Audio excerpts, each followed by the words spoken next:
How goes it, folks? 2.5 Taylor. First ever tool review. Let's get right into it. You see what it is. Mind me. I was recommended by a coworker to get these. So I'm not going to show you how they work. I'm just going to show you the overall fit and finish.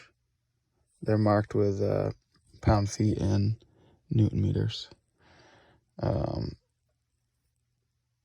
Seems to be good quality.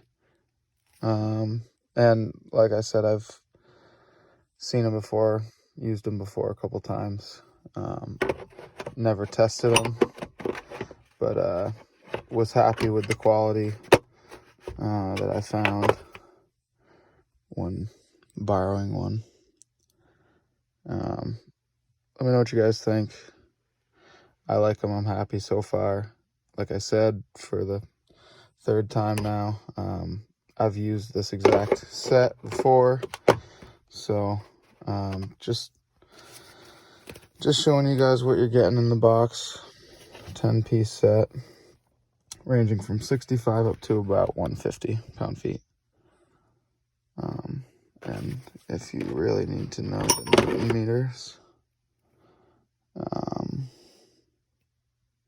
90 up to 200 Newton meters.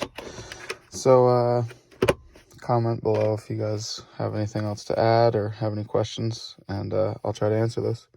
Thanks, guys and gals. Have a good one.